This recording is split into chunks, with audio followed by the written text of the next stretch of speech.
جوانوں سب کچھ کرنا مگر یہ 3 گناہ کبھی نہ کرنا۔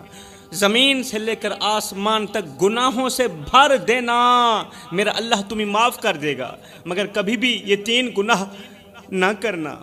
ریت کے ذروں کے برابر خطائیں کرنا، ریت کے ذروں کے برابر گناہ کرنا، میرے محمد کا رب تمہیں معاف کر دے گا، مگر یہ 3 گناہ کبھی نہ کرنا۔ ان 3 گناہوں سے ہمیشہ ہمیشہ بچنا، کیونکہ یہ وہ گناہ ہیں جنہیں اللہ تعالیٰ کبھی معاف نہیں کرے گا، کبھی بھی معاف نہیں کرے گا۔ جوانوں، یہ زندگی تمہیں ایک بار ملی ہے اور اس جوانی کا ہر لمحہ قیمتی ہے۔ دنیا کی رنگینیاں تمہیں اپنی طرف کھینچیں گی، دنیا کے میلے، دنیا کی لذتیں تمہیں اپنی طرف کھینچیں گی، تمہیں بہکانے کے لیے ہزاروں دروازے کھلیں گے اور تمہارے قدم لڑکھڑائیں گے، مگر یاد رکھنا ہر گناہ کی معافی ہے، ہر خطا کی معافی ہے، ہر لغزش پر رب کا دروازہ کھلا ہے، مگر کچھ گناہ ایسے ہیں جو رب کی رحمت کے دروازے ہمیشہ کے لیے بند کر دیتے ہیں۔ ان 3 گناہوں کا انجام نہ صرف دنیا میں ذلت ہے بلکہ آخرت میں بھی بہت بڑا عذاب ہے۔ یہ بات تمہارے دل پر نقش ہو جانی چاہیے کہ رب بہت مہربان ہے مگر عدل کرنے والا بھی ہے۔ اللہ مہربان ہے، عدل کرنے والا بھی ہے، انصاف کرنے والا بھی ہے اور انصاف پسند بھی ہے۔ اس کی معافی وسیع ہے، مگر وہ ان 3 گناہوں کو کبھی معاف نہیں کرے گا جن میں اس کی ناراضگی چھپی ہے۔ اللہ تعالیٰ جن 3 گناہوں سے سخت نفرت کرتا ہے، یہ 3 گناہ کبھی معاف نہیں کرے گا۔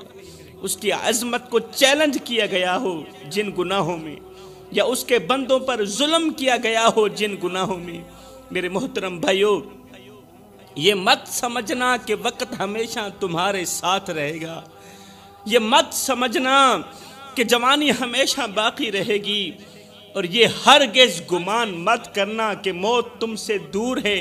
ارے موت بہت قریب ہے اور عذاب تو اس سے زیادہ قریب ہے۔ اللہ کا عذاب موت سے کہیں زیادہ قریب ہے۔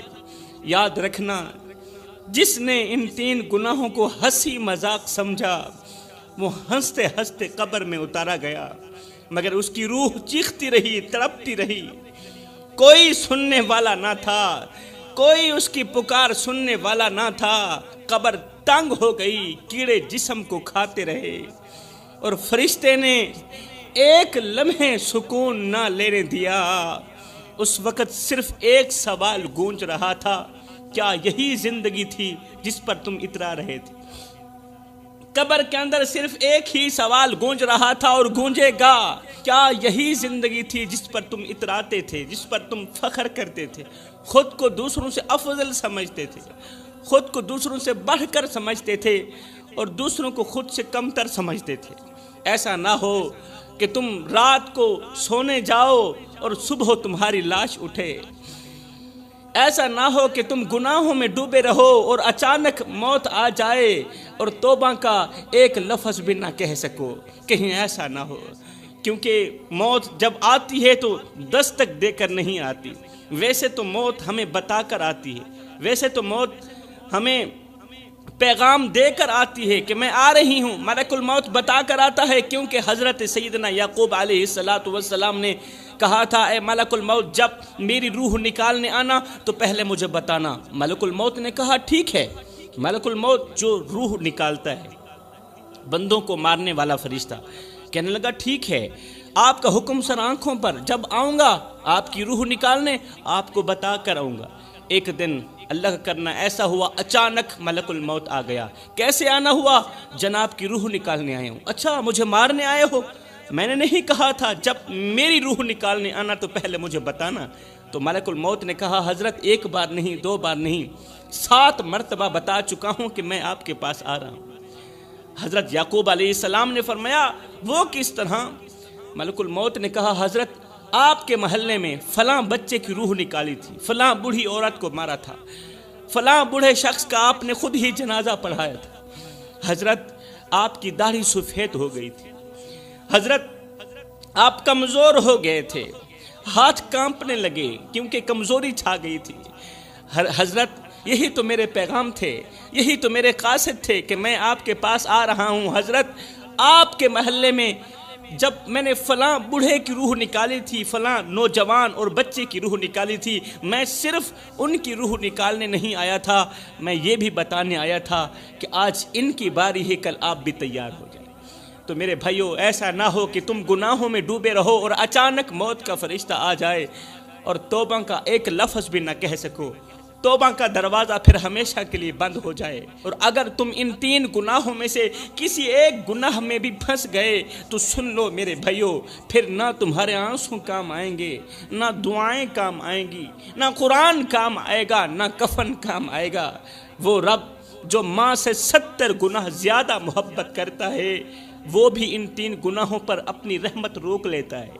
اتنا بڑا رب، اتنی بڑی رحمت کرنے والا رب، لیکن جب ان 3 گناہوں کا نام آتا ہے نا، اپنی رحمت روک لیتا ہے، وہ بھی معافی کا دروازہ بند کر دیتا ہے۔ اب بتاؤں گا کہ وہ 3 گناہ کون سے ہیں، فیصلہ کر لو۔ جوانی ہے، طاقت ہے، ہمت ہے۔ اگر ہمت ہے تو پھر اللہ کو مان لو، ہمت ہے تو پھر اللہ کی مان لو، ورنہ کل قبر تمہیں ایسے دبوچے گی، ایسے دبوچے گی جیسے شکار کو درندہ نوچتا ہے۔ میرے رسول کریم صلی اللہ علیہ وسلم نے فرمایا، صحابہ 3 گناہوں سے اللہ تعالیٰ سخت نفرت کرتا ہے۔ یہ وہ گناہ ہیں جو زمین کو ہلا دیتے ہیں، آسمان کے فرشتے کانپ اٹھتے ہیں اور رب کا غضب بھڑک اٹھتا ہے۔ یہ وہ گناہ ہیں جن کی بدبو عرش تک جاتی ہے اور اللہ اپنی رحمت کے دروازے بند کر دیتا ہے۔ یہ وہ گناہ ہیں جو انسان کو غربت کی دلدل میں اس طرح پھنساتے ہیں کہ باہر نکلنے کو کوئی راستہ ہی نہیں ملتا۔ جوانو، اگر رب کسی چیز سے سخت نفرت کرے تو سمجھ لو وہ چیز تمہارے لیے جہنم کا دروازہ ہے۔ اگر اللہ کسی چیز سے سخت نفرت کرے، یقین کر لو وہ چیز تمہارے لیے جہنم کا دروازہ ہے۔ وہ گناہ تمہاری ہنسی چھین لے گا، سکون ختم کر دے گا، وہ تمہیں ایسی بربادی میں دھکیل دے گا جس سے تم کبھی نہیں نکل سکو گے۔ آخر وہ کون سے گناہ ہیں؟ سنیے، فرمایا پہلا گناہ، نمبر 1، ظالم کی حمایت کرنا۔ ہائے ہائے، بہت بڑا گناہ ہے ظالم کی حمایت کرنا، بجائے مظلوم کا ساتھ دینے کے ظالم کا ساتھ دینا۔ ظلم ہوتا ہوا دیکھ کر خاموش رہنا بھی ظالم کی حمایت کرنا ہے۔ اگر کسی پر ظلم ہو رہا ہے، تم دیکھنے کے باوجود بھی خاموش ہو تو اس کا مطلب یہ ہے کہ ظالم ظلم کرتا رہے، مظلوم روتا رہے اور تم تماشا دیکھتے رہو۔ ہائے، آج فلسطین کی گلیوں میں خون بہہ رہا ہے، بچے اپنے کٹے ہوئے ہاتھ اٹھا کر آسمان کی طرف دیکھ رہے ہیں، جیسے وہ پوچھ رہے ہوں، اللہ ہم نے کیا گناہ کیا تھا، تیرا کیا بگاڑا تھا۔ ہائے، غزہ کی ہر دیوار پر خون ہے میرے بھائیو، ہر گھر میں ماتم ہے اور ہر چوتھا قدم قبر ہے، مگر ہم خاموش ہیں۔ او جوانو، ہم کیوں اتنے بے حس ہو گئے کہ چیختی لاشیں بھی ہمیں نہ جگا سکیں؟ اگر ہم آج بھی نہ جاگے تو کل کی تاریخ میں ہم بزدل لکھے جائیں گے۔ اگر ہم آج بھی نہ جاگے، کل کی تاریخ میں ہم ڈرپوک لکھے جائیں گے۔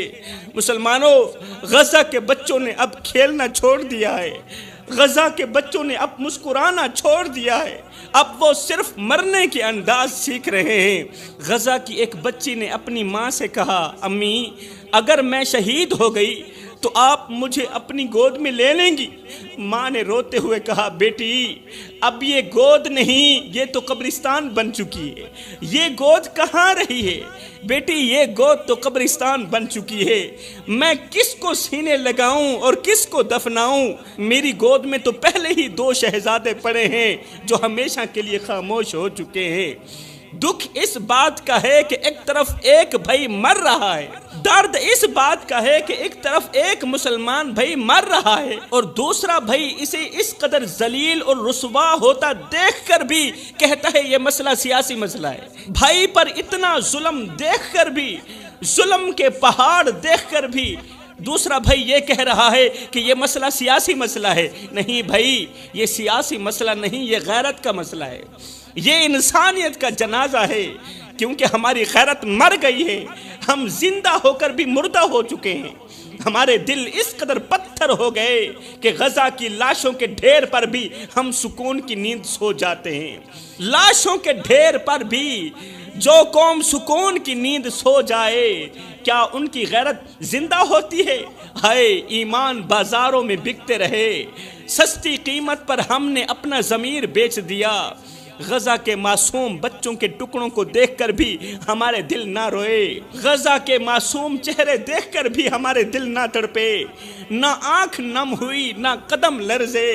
فلسطین کی مائیں اپنی گود خالی ہونے پر چیختی رہیں، بچوں کی لاشیں دیکھ کر چیختی رہیں، اور ہم اپنی مصروفیات میں اس قدر غرق ہو گئے کہ غزہ والوں کا حال پوچھنا بھی یاد نہ کیا۔ فرمایا سب کچھ کرنا، ظالم کا ساتھ مت دینا، مظلوم پر ظلم ہوتے ہوئے دیکھ کر خاموش مت ہونا۔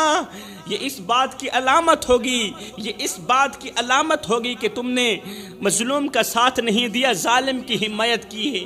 اگر تم لوگ خاموش رہے تو فرمایا سب کچھ کرنا، یہ ایک گناہ کبھی نہ کرنا۔ دوسرا گناہ، والدین کو دکھ مت دینا۔ والدین کو دکھ دینا، درد دینا، یہ بہت بڑا گناہ ہے۔ والدین کی قربانیوں کو فراموش کر دینا، یہ بہت بڑا گناہ ہے۔ یہ وہ گناہ ہے جس کی وجہ سے اللہ تعالیٰ بندے سے سخت نفرت کرتا ہے۔ جس نے ماں باپ کے سینے پر وار کیا، جس نے ماں باپ کے سینے پر وار کیا، وہ کبھی زندگی کی جنگ نہیں جیت سکا۔ اے نادان انسان، جس ماں نے 9 مہینے تجھے اپنے پیٹ میں اٹھایا، دن رات بے چینی میں گزاری، آج تو اسی کی باتوں پر چلاتا ہے۔ وہ باپ جس نے تیرے نام پر اپنی جوانی قربان کر دی، آج تو اس باپ کے آگے چلاتا ہے، اس باپ کی باتیں تجھے اچھی نہیں لگتی۔ یاد رکھ، جس نے ماں کی ممتا کو ٹھکرا دیا، اس کی قسمت خود اس پر لعنت بھیجتی ہے۔ جس نے باپ کی قربانیوں کو فراموش کر دیا، اس کی قسمت خود اس پر لعنت بھیجتی رہی۔ جس باپ نے دھوپ میں جل کر تیرے لیے سائے کا انتظام کیا، وہی باپ آج تیرے لفظوں سے جھلس رہا ہے۔ تیرے لفظ اس باپ کو تڑپا کے رکھ دیتے ہیں۔ جس طرح ماں کی ایک دعا تجھے آسمان تک پہنچا سکتی ہے نا، اسی طرح ماں کا ایک آنسو تجھے زمین کے اندر دفن بھی کر سکتا ہے، زمین کے اندر دھنسا بھی سکتا ہے۔ ماں کی آنکھ سے نکلا پانی رب کے قہر کو دعوت دیتا ہے میرے بھائیو۔ اس لیے کبھی بھی اپنے والدین کو دکھ مت دینا۔ کتنے جوان راتوں کو ہنستے ہنستے سوئے مگر صبح قبروں میں پڑے تھے۔ اللہ کے نبی نے فرمایا، جس نے ماں باپ کو رلایا، قیامت کے دن وہ نہ اللہ کو دیکھے گا اور نہ ہی اس کے رسول کو دیکھے گا۔ جس پر رب کی نظر نہ ہو، اس کا وجود دنیا میں صرف ایک لعنت بن جاتا ہے۔ جی ہاں، جس پر رب کی نظر نہ ہو، جس اولاد نے والدین کی شان کو نہ پہچانا، ان کے سائے کو بوجھ سمجھا، والدین کے ہاتھوں کی جھریوں کو نظر انداز کیا، وہ دنیا میں کبھی سرخرو نہ ہو سکی، بالکل نہیں ہو سکتی۔ کیونکہ ماں باپ کی عزت وہ تاج ہے جسے پہن کر ہی انسان لوگوں میں سر اٹھا کر جیتا ہے، اور جو اولاد وہ تاج اپنے ہاتھوں سے اتار کر پھینک دیتی ہے، ماں باپ کی عزت کا تاج، والدین کی خدمت کا تاج جو اولاد اپنے ہاتھوں سے اتار کر زمین میں پھینک دیتی ہے نا، پھر معاشرہ ایسی اولاد کے سر پر جوتے رکھ دیتا ہے۔ جس گھر سے ماں کی دعائیں اٹھ جائیں، وہاں نہ برکت رہتی ہے نہ رحمت رہتی ہے، وہاں صرف اندھیرے ہوتے ہیں میرے بھائیوں، وہاں ہر طرف ماتم ہوتے ہیں، اور سکون صرف قبروں میں نظر آتا ہے۔ ایسی اولاد کو لوگ عزت سے نہیں افسوس سے یاد کرتے ہیں۔ لوگ ایسی اولاد کا حال تک نہیں پوچھتے، بلکہ مثالیں دیتے ہیں کہ فلاں کی ماں نے اسے بد دعا دی تھی، فلاں کے باپ نے اسے بد دعا دی تھی۔ والدین کو رلانے والی اولاد دنیا میں ایسے بکھرتی ہے جیسے طوفان میں چراغ بکھرتا ہے، نہ کوئی سنبھالنے والا ہوتا ہے، نہ کوئی پوچھنے والا ہوتا ہے۔ اس کی عزت، اس کی دعائیں، اس کی پہچان، سب کچھ اسی دن دفن ہو جاتی ہے جب ماں کے دل سے آہ نکلتی ہے۔ پھر لوگ ایسی اولاد کو چھوڑ دیتے ہیں، رشتے بھاگ جاتے ہیں، اور وقت اسے آئینہ دکھاتا ہے کہ جو تو نے ماں باپ کے ساتھ کیا وہ اب تیرے ساتھ ہو رہا ہے، اب دنیا وہی تیرے ساتھ کر رہی ہے۔ تو فرمایا سب کچھ کرنا، والدین کو دکھ مت دینا، والدین کو درد مت دینا، خصوصاً بوڑھے باپ کی عزت والی پگڑی کسی کمینے کی پاؤں تلے نہ روندنا۔ زندگی میں کوئی ایسا کارنامہ سر انجام مت دینا کہ تیرے کالے کرتوت کی وجہ سے تیرے بوڑھے باپ کی عزت والی پگڑی کسی کمینے کے پاؤں تلے روندی جائے۔ فرمایا تیسرا گناہ، کبھی بھی کسی کا دل نہ دکھانا، کسی کا بھی دل نہ دکھانا۔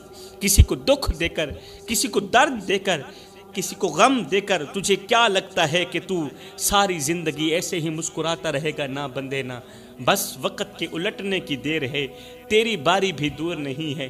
اس لیے کہ زندگی کے کسی نہ کسی موڑ پہ اپنا کیا آخر بھگتنا ہی پڑتا ہے۔ میں دعا کرتا ہوں اللہ ہمیں ان 3 گناہوں سے جلد از جلد توبہ کرنے کی توفیق عطا فرما۔